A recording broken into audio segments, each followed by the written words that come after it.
सबको नमस्कार। लॉकडाउन 17 तारीख को लॉकडाउन में काफ़ी ढील दी गई थी। एक हफ्ता हो गया। आज एक हफ्ते के बाद मैं ये कह सकता हूँ कि स्थिति नियंत्रण में है और कोई भी घबराने वाली बात नहीं है। जब लॉकडाउन में ढील दी गई थी, हमें ये उम्मीद थी कि थोड़े से केसेस में बढ़ोतरी होगी। लॉकडाउन में ढील देने के बाद थोड़ी बढ़ोतरी हुई है, लेकिन चिंता की कोई बात नहीं है। मुझे चिंता तब होगी जब दो बातें अगर होंगी। एक तो ये कि अगर मौत का आंकड़ा बहुत तेज़ी से अगर बढ़ने लगेगा, जैसा मैं बार बार कहता रहा कि हमें कोरोना अभी कोई आज या कल में जाने वाला नहीं है। कोरोना तो रहेगा। अब अगर कोरोना होता रहे और लोग ठीक हो के अपने घर जाते रहें तो चिंता करने का कोई विषय नहीं है। तो एक तो ये कि मौत नहीं होनी चाहिए ज़्यादा। मौत के आंकड़े को हम कोशिश करके सबको बचा सकें, सब मौत के आंकड़े को कम से कम रख सकें। और दूसरा ये कि जो केसेस हो रहे हैं वो इतने गंभीर केस ना हों कि हमारा अस्पतालों का पूरा सिस्टम बैठ जाए, कोलैप्स कर जाए। अगर हमारे अस्पताल इतने मरीज आने लग गए कि हमारा अस्पताल बैठ जाएंगे, हमारे मान लीजिए बेड्स नहीं मिलेंगे, वेंटिलेटर नहीं मिलेंगे, ऑक्सीजन नहीं मिलेगी, अगर ऐसी स्थिति हो जाएगी तब चिंता का विषय होगा। कल तक दिल्ली में 13,418 केस थे टोटल। अभी तक पॉजिटिव केस 13,418 आए। इनमें से 6,540 ठीक हो गए और 6,617 अभी बीमार हैं। तो लगभग जितने ठीक हुए उतने ही बीमार हैं। लगभग 6,500 ठीक हो गए, 6,500 अभी बीमार हैं। मोटा मोटा 261 लोगों की मौत हो गई। आपके सामने मैं रखना चाहता हूं कि आज दिल्ली में अपने अस्पतालों का क्या स्टेटस है। जो कोरोना के अस्पताल हैं, कोरोना के जो सरकारी अस्पताल हैं, उनमें 3,829 बेड हैं टोटल। सरकारी अस्पतालों में 3,829 बेड हैं, जिनमें 3,164 बेड्स में ऑक्सीजन अवेलेबल है। मैं बार बार ऑक्सीजन इसलिए बोल रहा हूं क्योंकि कोरोना की कोई दवाई नहीं है। जिस पेशेंट को कोरोना हो जाता है उसको एक तो ऑक्सीजन की कमी हो जाती है और दूसरा उस ऑक्सीजन की कमी की वजह से उसकी सांसें तेज हो जाती हैं, रेस्पिरेशन रेट बढ़ जाता है, तो उसको ऑक्सीजन देनी पड़ती है। ऑक्सीजन सबसे क्रिटिकल है उस ऐसे पेशेंट के लिए। कोरोना के पेशेंट के लिए, जो सीवियर पेशेंट होते हैं कोरोना के, जो मामूली सिम्टम्स होते हैं उनको नहीं, जो सीवियर पेशेंट होते हैं कोरोना के, उनको ऑक्सीजन देने की ज़रूरत पड़ती है। 3,829 बेड सरकारी सिस्टम में हैं, उनमें से 3,164 बेड्स पे ऑक्सीजन है। 3,829 में से केवल 1,478 बेड अभी ऑक्यूपाइड हैं। मोटे मोटे तौर पे अगर मैं कहूँ तो 4,000 बेड हैं, जिसमें से 1,500 बेड्स ऑक्यूपाइड हैं।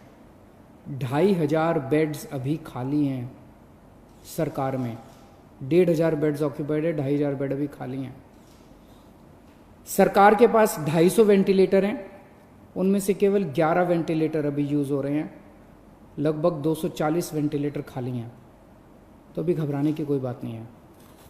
प्राइवेट में 677 टोटल बेड हैं, उनमें से 509 भर चुके हैं। कई लोग प्राइवेट में अपना इलाज कराना पसंद करते हैं, सबकी अपनी अपनी इच्छा है। 677 में से 509 भर चुके हैं, तो केवल 150 पौने 200 बेड्स बचे हैं प्राइवेट में।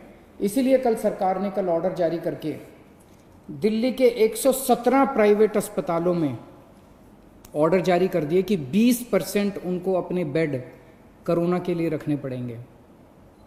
तो इससे प्राइवेट सेक्टर के अंदर जो प्राइवेट अस्पताल हैं उनके अंदर लगभग 2000 नए बेड्स आज से अवेलेबल हो गए हैं। अभी तक 677 बेड थे, अब 2000 एक्स्ट्रा बेड प्राइवेट सेक्टर में अवेलेबल है। तो प्राइवेट में अगर कोई अपना इलाज कराना चाहता है, ज़रूरी नहीं है, जैसा मैंने कहा कि सरकार में 2500 बेड खाली हैं, लेकिन अगर फिर भी कोई अपना प्राइवेट में इलाज कराना चाहता है तो आज से 2000 और बेड प्राइवेट सेक्टर के अंदर अवेलेबल हो जाएंगे। आज प्राइवेट सेक्टर के अंदर 72 वेंटिलेटर अवेलेबल हैं, जिसमें से केवल 15 वेंटिलेटर यूज़ हो रहे हैं। तो मोटे मोटे तौर पे आज की डेट में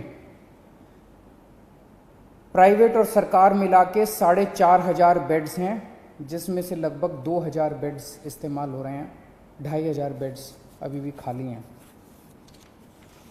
आपकी जानकारी के लिए बता दूं कि मोस्टली केस जो कोरोना के अभी आ रहे हैं वो माइल्ड हैं, थोड़ा सा बुखार है, थोड़ी सी खांसी है, या कईयों को तो कुछ भी नहीं है, पता ही नहीं चलता उनको कि कोरोना है। वो तो टेस्ट करा तो पता चला कि कोरोना है, कोई सिम्टम नहीं है। अधिकतर केस ऐसे आ रहे हैं जिनको फिर अस्पताल में एडमिट करने की ज़रूरत नहीं होती, उनको हम घर पे ही रखते हैं। और मेरी एक टीम है जो डेली उन लोगों से घर पे बातचीत करती रहती है, उनके परिवार के लोगों से बातचीत करती रहती है, उनको सलाह देती रहती है। ये नज़र रखते रहते हैं हम लोग कि कहीं अगर वो बढ़ गया उनका कोरोना तो उनको फिर अस्पताल में शिफ्ट कर देंगे। जैसे आज दिल्ली के अंदर 3314 लोगों का घर पे इलाज चल रहा है, लगभग 2000 लोगों का अस्पताल में इलाज चल रहा है और 3314 लोगों का घर पे इलाज चल रहा है। जैसे मैंने बताया कि हमने प्राइवेट में कल ऑर्डर कर दिए 117 अस्पतालों के अंदर अब 20% कैपेसिटी उनकी, 20% बेड कोरोना के लिए होंगे। इसी तरह से अगले 3-4 दिन के अंदर हम जीटीबी हॉस्पिटल को तैयार कर रहे हैं। जीटीबी हॉस्पिटल के 1500 बेड्स, सबको ऑक्सीजन बेड्स बना रहे हैं, और जीटीबी हॉस्पिटल के 1500 और बेड्स हमारे कोरोना के लिए तैयार हो जाएंगे। तो मैंने बताया आपको कि लगभग 4000 बेड आज सरकार में ऑलरेडी कोरोना के हैं, 1500 और हो जाएंगे, तो 5500 बेड सरकार में पूरी तरह से कोरोना के लिए डेडिकेट हो जाएंगे। और कल ही हम लोगों ने ऑर्डर दिया है और लगभग 2000 और बेड्स को ऑक्सीजन बेड्स कन्वर्ट करने के लिए। तो एक तरह से हमारी पूरी तैयारी है कि अगर कोरोना के गंभीर पेशेंट्स में अचानक उछाल आता है तो हम तैयार हैं। आज से एक हफ्ता पहले जब लॉकडाउन में ढील दी गई थी तब क्या स्थिति थी और आज क्या स्थिति है। 17 तारीख को लॉकडाउन में ढील दी गई थी। उस दिन टोटल पेशेंट दिल्ली में पॉजिटिव 9755 थे, आज 13418 हैं। एक हफ्ते के अंदर लगभग 3500 पेशेंट्स बढ़ गए। इसी के साथ साथ एक हफ्ते के अंदर 2500 लोग ठीक होकर घर चले गए। 3500 बढ़ गए और 2500 ठीक हो गए। तो जैसे मैंने बताया कि लोग ठीक भी साथ साथ होते जा रहे हैं, बीमार हो रहे हैं लेकिन ठीक भी साथ साथ होते जा रहे हैं। लेकिन इसकी इंटरेस्टिंग चीज़ है, 3500 पेशेंट्स पिछले एक हफ्ते में नए पेशेंट्स आए, लेकिन अस्पतालों के अंदर 1750 बेड भरे हुए थे। 1750 पेशेंट 17 तारीख को अस्पतालों में थे, आज 2000 है। 250 बेड केवल भरे हैं। तो केवल 250 नए पेशेंट अस्पतालों के अंदर आए। अस्पतालों में भी ठीक हो रहे हैं और नए आ रहे हैं, ठीक हो रहे हैं और नए आ रहे हैं। केवल 250 नए बेड अस्पतालों के अंदर भरे हैं। अभी 2 दिन पहले मुझे पता चला कि एक प्राइवेट हॉस्पिटल ने, एक मरीज गया प्राइवेट हॉस्पिटल में और उस मरीज को सांस की तकलीफ़ हो रही थी। 2 दिन बाद उसका अस्पताल ने टेस्ट कराया, उसके 1-2 दिन बाद रिज़ल्ट आया और रिज़ल्ट पॉजिटिव आया। और पॉजिटिव रिज़ल्ट आने के बाद अस्पताल ने कहा कि आप तो कोविड पेशेंट है, हम आपका इलाज नहीं करेंगे, अब आप अपना बेड ढूंढ लीजिए। पेशेंट अपना बेड कैसे ढूंढेगा? पेशेंट कहाँ जाएगा? कोई भी अस्पताल इस तरह से किसी भी पेशेंट को बाहर नहीं निकाल सकता। हमने उस अस्पताल को शो कॉज नोटिस जारी किया है, प्राइवेट अस्पताल को, कि आपका लाइसेंस रद्द क्यों ना किया जाए। अगर किसी भी अस्पताल के अंदर कोई भी पेशेंट आता है और वो कोविड निकल आता है, उस अस्पताल की जिम्मेदारी है कि वो उसको अपनी एम्बुलेंस में बिठा के किसी या तो प्राइवेट या गवर्नमेंट हॉस्पिटल के अंदर उसको कोविड बेड दिलवाएगा। आप किसी भी पेशेंट को इस तरह से अपने हाल के ऊपर नहीं छोड़ सकते। एक जो मेरे सामने पता चला कि जो लोगों को तकलीफ़ कई बार आती है, जैसे मैंने अभी बताया, हमारे पास सरकार में अभी 2500 बेड खाली पड़े हैं और अब 2000 प्राइवेट सेक्टर में भी बेड खाली होंगे, 4500 बेड खाली हैं, लेकिन लोगों को पता नहीं चलता किस अस्पताल में बेड खाली हैं, लोगों को पता नहीं चलता कहाँ जाएं।